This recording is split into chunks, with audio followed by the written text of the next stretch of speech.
Friends వాళ్ళ వీడియోలో మనం 30,000 బడ్జెట్లో ఏ మొబైల్ కొనాలి అనే దాని గురించి మాట్లాడదాం. లాస్ట్ టైం వీడియోలో నేను 25,000 బడ్జెట్ వీడియో చేశానుగా, దానిలో ఉన్న కామెంట్స్ అన్నట్టు 30,000 బడ్జెట్లో మొబైల్ సజెస్ట్ చేయమని చెప్పేసి. సో ఈ వీడియోలో నేను కొన్ని మొబైల్స్ అనేవి యాస్టీజ్ కెమెరా పర్ఫార్మెన్స్ మంచిగా ఉండేవి, గేమింగ్ కోసం మంచిగా ఉండేవి, ప్లస్ యూఏ మంచిగా ఉండేవి, వీటిని అయితే చూస్ చేసుకోవడం జరిగింది. అయితే దీనిలో రెండు మొబైల్స్ ఉన్నాయి. ఈ రెండు మొబైల్స్ అనేవి 30,000 కాకుండా 30,000 కంటే ఒక 2-3 ఎక్కువ ఉంటాయి. కాకపోతే కార్డ్ ఆఫర్ యూజ్ చేస్తే మాత్రం 30,000కే వస్తాయి. కాబట్టి ఈ రెండు మొబైల్స్ కూడా నేను సెలెక్ట్ చేయడం జరిగింది. సో దీనిలో ఫస్ట్ వచ్చేసి IQ Neo 9 Pro అని చెప్పేసి దొరుకుద్ది. ఈ మొబైల్ అనేది ప్రజెంట్ చూసుకున్నట్టయితే 33,000 ఉంది. కాకపోతే మీకు కూపన్ కోడ్, బ్యాంక్ ఆఫర్స్ అవన్నీ యూస్ చేసుకుంటే 30,000కి దొరికితే ఈ మొబైల్ అయితే కొనుక్కోవచ్చు. స్నాప్డ్రాగన్ 8 Gen 2 ప్రాసెసర్ని ప్రొవైడ్ చేశారు. పర్ఫార్మెన్స్ అనేది మీకు నెక్స్ట్ లెవెల్ ఉంటుంది. అంటే ఎవరైతే గేమింగ్ చేయాలి అనుకుంటూ ఉంటారో, వితౌట్ ల్యాగ్ గేమింగ్ చేయాలనుకుంటారో వాళ్ళకి చాలా బాగుంటుంది. ప్లస్ కెమెరా పర్ఫార్మెన్స్ కూడా బాగుంటుంది. యూఐ అనేది ఇంకొంచెం ఇంప్రూవ్ అవ్వాలి, కానీ ఆ మిగతా విషయాలు చూసుకుంటే అంటే ఫాస్ట్ ఛార్జింగ్ చూసుకున్నా, బ్యాటరీ బ్యాకప్ తీసుకున్నా, మొబైల్లో మనకు మల్టీమీడియా కన్జంప్షన్ చూసినా, అంటే డిస్ప్లే చూసుకున్నా, ఇవన్నీ బాగుంటాయి. చెప్పాను కదా వీడియో టైటిల్లో ఉన్నట్టు అండర్ 30,000 కాదు, ఇది ఒక 2-3 ఎక్కువ పెట్టాల్సి వస్తుంది. కార్డ్ ఆఫర్ యూజ్ చేస్తే మరి 30,000కి వస్తే తీసేసుకోండి. ఇక దాని తర్వాత OnePlus వాళ్ళ OnePlus 12R మొబైల్ కూడా ఉంది. ఈ మొబైల్ కూడా మనకు 30,000 కంటే ఎక్కువనే ఉంటుంది. కాకపోతే అప్పుడప్పుడు ఆఫర్స్ ఉంటూ ఉంటాయి చూసారా, అటువంటి టైంలో 30,000కి దొరుకుద్ది. సో మరి ఇలా 30,000కి దొరికినప్పుడు మాకెటా తెలుస్తుంది అని అంటే, మన Telugu tech deals Telegram channel ఉంటుంది. దానిలో నేను రెగ్యులర్గా పోస్ట్ చేస్తూ ఉంటాను.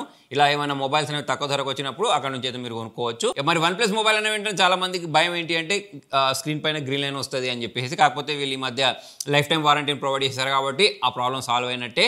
ఒకవేళ ప్రాబ్లం వస్తే సర్వీస్ సెంటర్కి వెళ్తే వాళ్ళు ప్రాపర్గా రిపేర్ చేసి ఇస్తారని చెప్తున్నారు.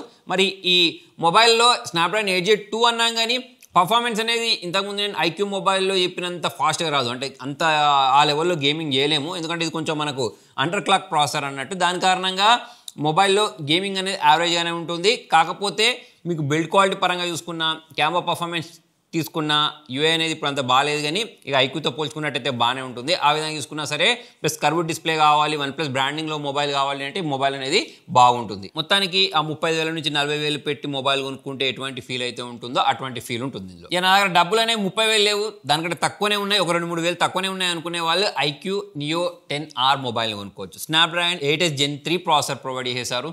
మంచి గేమింగ్ పర్ఫార్మెన్స్ ఇస్తుంది. 120 FPS అయితే మీరు దీనిలో గేమింగ్ చేసుకోవచ్చు. అంటే ఇటువంటి గేమింగ్ మొబైల్స్లో ఎలా ఉంటుంది అంటే కొన్నిసార్లు మనకు ఎక్కువ FPSలో గేమింగ్ చేయడానికి ఆప్షన్ ఉండదు. కాకపోతే సాఫ్ట్వేర్ అప్డేట్స్ ఇచ్చిన తర్వాత అవి అన్లాక్ అయిపోతూ ఉంటాయి. సో ఇందులో మనకు 120 FPSలో అయితే మనం గేమింగ్ చేసుకోవచ్చు.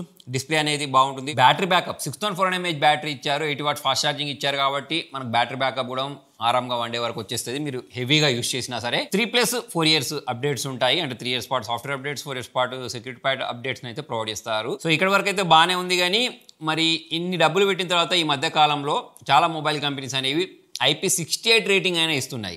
IP69 రేటింగ్లు కూడా కొన్ని మొబైల్స్ అనేవి ప్రొవైడ్ చేస్తున్నాయి అనుకోండి.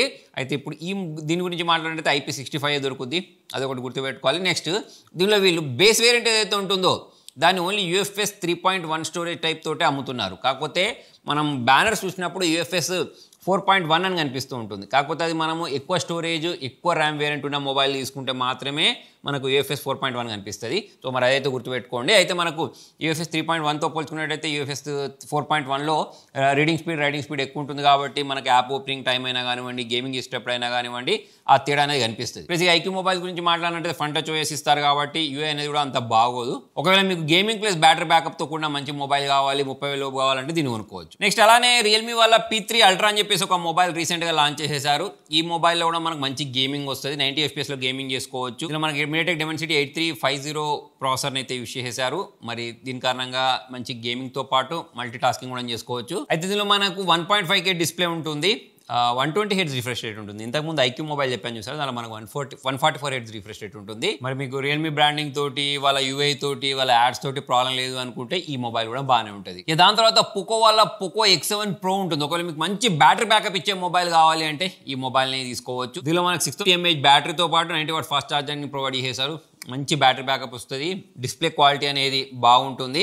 మరి దీనిలో మనకు MediaTek Dimensity 8400 Ultra ప్రాసెసర్ని ప్రొవైడ్ చేశారు కాబట్టి గేమింగ్ కూడా బాగానే ఉంటుంది. కాకపోతే దీనిలో మనకు 60 FPS వరకు మాత్రమే ఉంది. మరి సాఫ్ట్వేర్ అప్డేట్ ద్వారా 90 FPS చేసుకునే విధంగా ఇస్తే బాగుంటుంది. ప్లస్ ఈ మొబైల్ గురించి మాట్లాడినట్టయితే మనకు బ్యాటరీ డ్రైన్ ఇష్యూస్ ఉంటాయి. సో మరి అది కూడా గుర్తుపెట్టుకోండి. ఒకవేళ మీరు మల్టీ టాస్కింగ్ చేసుకోవాలి అంటే బాగుంటుంది. UFS 4.0 స్టోరేజ్ టైప్ని ప్రొవైడ్ చేశారు. డిస్ప్లే కూడా 1.5K డిస్ప్లే ఇచ్చారు కాబట్టి మనకు మల్టీమీడియా కన్జంప్షన్ కూడా బాగుంటుంది. కాకపోతే యూఏ అనేది ఉంది, ఇంకొంచెం ఇంప్రూవ్ అవ్వాలి. కెమెరా పర్ఫార్మెన్స్ కూడా నేను ఇంతకుముందు వీడియో స్టార్టింగ్లో చెప్పాను చూసారా, వాటంతా బాగా అయితే ఏమి ఉండదు. ఇక నెక్స్ట్ మీరు ఒకవేళ యూఐకే ప్రిఫరెన్స్ ఇస్తారు, మంచి ఇన్హ్యాండ్ ఫీల్ ఉండే మొబైల్ కావాలి, గ్లాస్ బిల్డ్ తోటి ఒక మంచి మొబైల్ కావాలి అని అనుకుంటే నథింగ్ వల్ల నథింగ్ ఫోన్ 3A Pro తీసుకోవచ్చు. కాకపోతే గుర్తుపెట్టుకోండి, ఈ మొబైల్ అని ఇంతకుముందు చెప్పినట్టు స్నాప్డ్రాగన్ 8S Gen 3 అయినా కానివ్వండి, స్నాప్డ్రాగన్ 8 Gen 2 అంత పర్ఫార్మెన్స్ అయితే ఇవ్వదు. మీడియాటెక్ 8350 అయినా కానివ్వండి, 8400 అల్ట్రా ఉన్నాయి సరే, వాటంతా పర్ఫార్మెన్స్ కూడా రాదు, యావరేజ్ పర్ఫార్మెన్స్ వస్తుంది. స్నాప్డ్రాగన్ 7S Gen 3 యూస్ చేసేసారు, కాకపోతే మీకు కెమెరా పర్ఫార్మెన్స్ బాగుంటుంది, ప్లస్ యూఐ అనేది ఎక్సలెంట్ ఉంటుంది. నాకు తెలిసినంత వరకు ఒకప్పుడు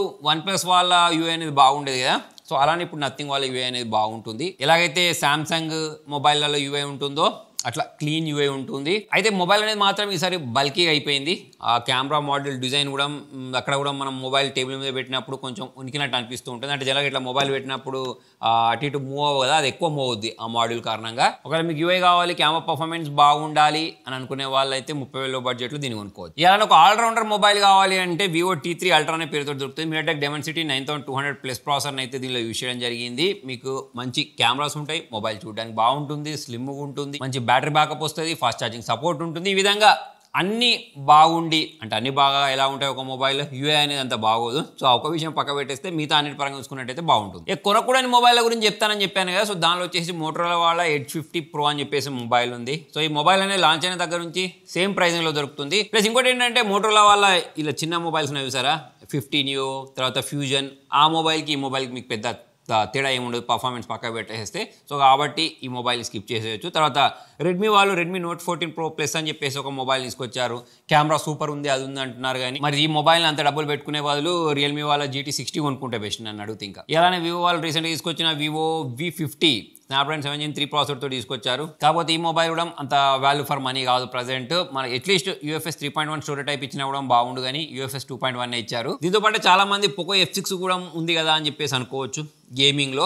కాకపోతే దీనిలో ఎవరైతే వాడుతున్నారో వాళ్ళకి ఇప్పటికీ అర్థమైపోయి ఉంటుంది, బ్యాటరీ డ్రైన్ ఇష్యూస్ అయితే ఉన్నాయి ఈ మొబైల్. సో మొత్తానికి ఇవి ఫ్రెండ్స్ ఇవాళ వీడియోలో. మరి ఇవి కాకుండా ఇంకా నేను మొబైల్ మిస్ చేస్తుంటే కింద కామెంట్లో రాయండి. Thank you.